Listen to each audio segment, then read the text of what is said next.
नाना रोगतो वा नाना उपदोतो वा सभ्ये अरखं गंतो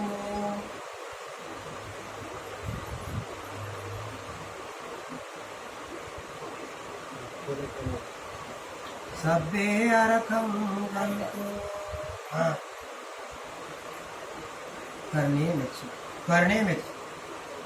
करणे अमत कुशलेन यंत संत पदम अभिसमेच सक्को वजुच सुजुच सुवचोच समृद्धु अणतिमाणी संतोष कोच सुब्रोच आपकिच्चोच सलहुपवती संत इंद्रियच निप्पोच आपगब्बो कुलेसो अननगिदो न च खुद्दं समाचारे येन वियो परे उपवदेयो सुखेन वा खेमिना होन्तु सभ्ये सत्ता भवन्तु सकिता एकेची पान भूताति तसावा थावरावा अनवशेषा दीघावा ये म्हणतवा मजी मारसिकानु कथुला दिठावा येव दिठा हेच दुरे वसंतु अवदुरे भूतावा सभ्ये शिवा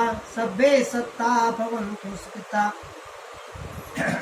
न परो परं निको बेथ नथी मन्यच कच्चिन किंची व्यारो सना पटिक सन्ना नान मन्नच दुःखमिच्चय माता यता नियंकुत आयुषा एक पुत्र मनोरखे एवंपि सबभूतेषु मानस भावय परिमाण भूतेषु सब मानस भावय परिमाण नेतच सबभूतेषु मानस भावय अपरिमाण उधो अधो त्रियेच असंबंध अवेरे असपतं तिठ्ठं चरे निसुनवा सायनो वा यावत सविगतमितो एतं सत्यादिठ्यय ब्रह्ममेतं विहार इदमाहो अभिवादनशीलस नीचम वदापचायनो चत्तारो धम्मा वडन्ते आयो वन्नं सुखं बलं। जगत वंदनी जगत गुरु महाकवणे भगवान बुद्ध बोधिसत्व डॉक्टर बाबासाहेब आंबेडकर त्याच्या पावन मूर्तीला आचार विचाराला पंचांग प्रणाम करून द बुद्धिस्ट सोसायटी ऑफ इंडियाचे संस्थापक डॉक्टर बाबासाहेब आंबेडकर तमाम बोधाची मातृसंस्था मातृसाने महाउपासिका मीराताई आंबेडकर यांच्या वैभवतेने चाललेल्या कार्याला कार्याध्यक्ष भीमरावजी आंबेडकर संस्थेचे सल्लागार बाळासाहेब आंबेडकर यांनाही माझा विनंती आहे। उपस्थित अनुपस्थित किंवा जे कोणी पाहत असतील त्या सर्वांना सविनय जय भीम। त्या सर्वांना सविनय जय भीम। आज या ठिकाणी आपण भगवान बुद्ध आणि त्यांचा धम्म डॉक्टर बाबासाहेब आंबेडकर लिखित या ग्रंथाचे आपण पठण आणि श्रवण करत आहोत।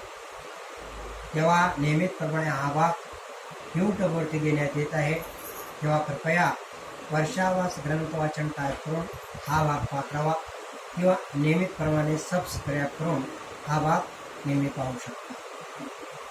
तेव्हा आपण आजचा जो भाग आहे तो म्हणजे रक्षेसाठी संघर्ष। भगवंताचं महापरिनिर्वाण झालेलं आहे। भगवंताचं महापरिनिर्वाण झाल्यानंतर त्यांचे समजा अंतिम संस्कार झालेले आहे आणि अंतिम संस्कार झाल्यानंतर त्या ठिकाणी भगवंताची जी रक्षा आहे आता त्या रक्षेसाठी समजा काय चालले आपण पाहूया।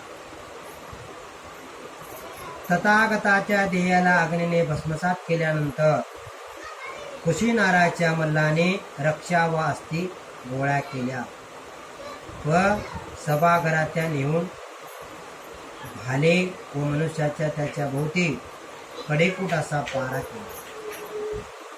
कोणी त्या सर्व किंवा त्याच्या अंश चोरू नये, त्याच्या अस्थी किंवा अंश चोरू नये म्हणून विजेचा तिथे समजा असा कडेकूट पारा करून त्या लोकांनी ठेवलेला।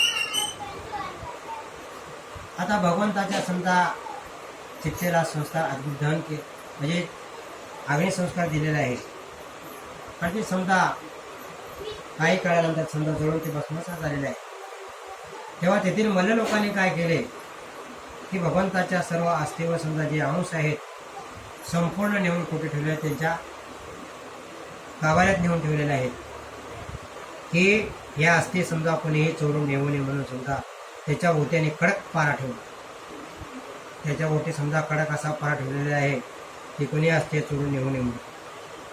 सप्तापर्यंत नृत्य, गायन, वादन, पुष्पमाला, सुगंध इत्यादी उपचाराची मल्लांनी त्या रक्षा अस्थींना मान सन्मान आदरांजली अर्पण केली. आणि 7 दिवस नंतर त्या मल्लाच्या लोकांनी काय केलं, त्या अस्थीला समजा मान सन्मान आदरांजली, नाच, गायन, वाद्य लावून असं मस्त जसं काय समजा यात्राच भरलेल्या अशा प्रकारचं समजा त्या ठिकाणी आदरांजली अर्पण केलेली आहे. मग देशाचा राजा अजातशत्रू याच्या कानी आले की तथागताचे कुशीनारा येथे महापरिनिर्वाण झालेले आहे. आणि नंतर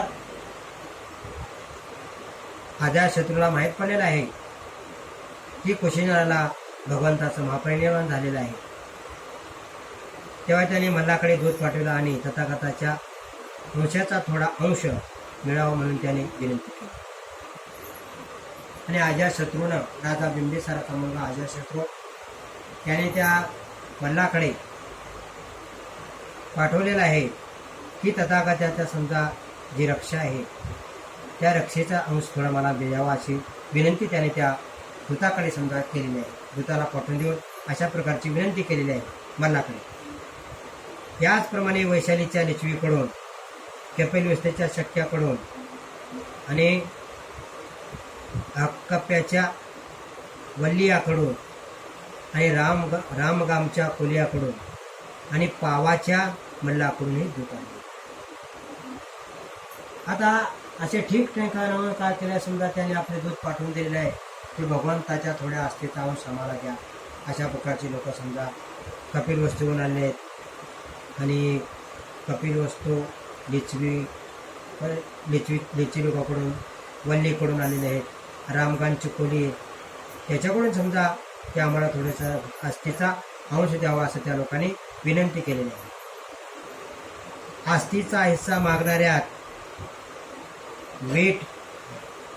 वेट दीपाचा एक ब्राह्मणी होता आणि वेट दीपामध्ये राहणारा एका ब्राह्मण होता. तोही भगवंताच्या अस्थीसाठी समजा थांबला.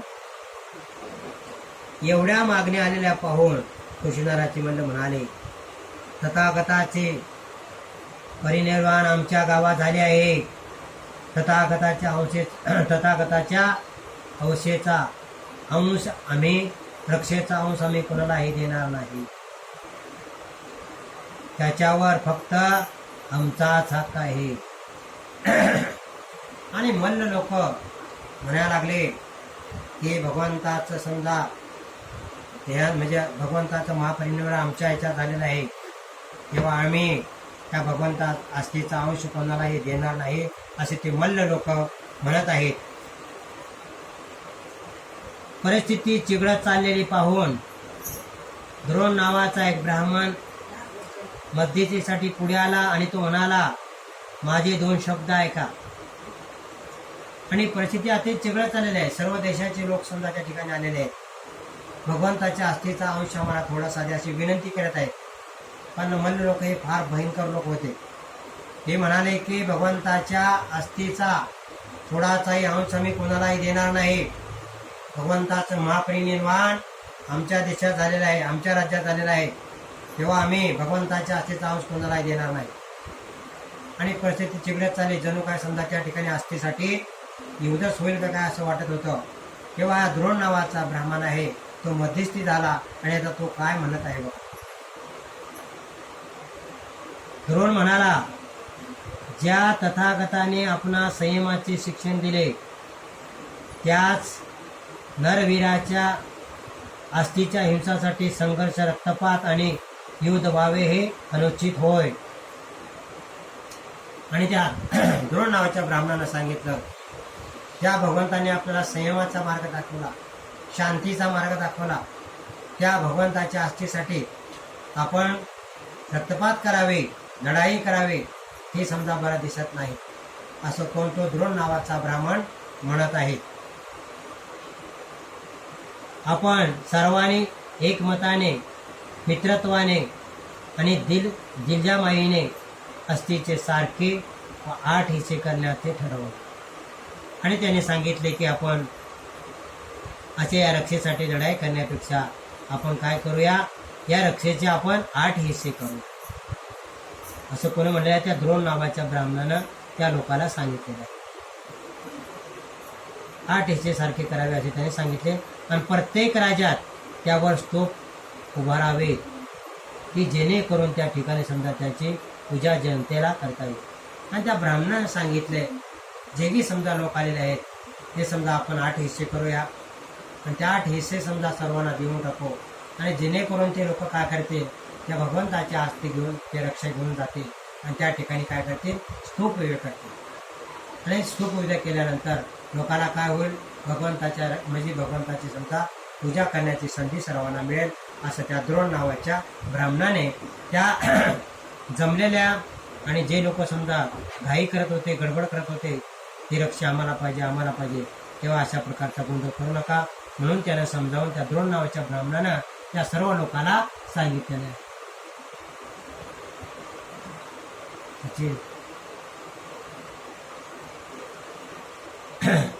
कुशीनाराच्या मल्लांना मान्यता दर्शवली आणि ते म्हणाले, हे ब्राह्मण, तूच या अंशाचे सारखे हिस्से करून योग्य वाटणी कर.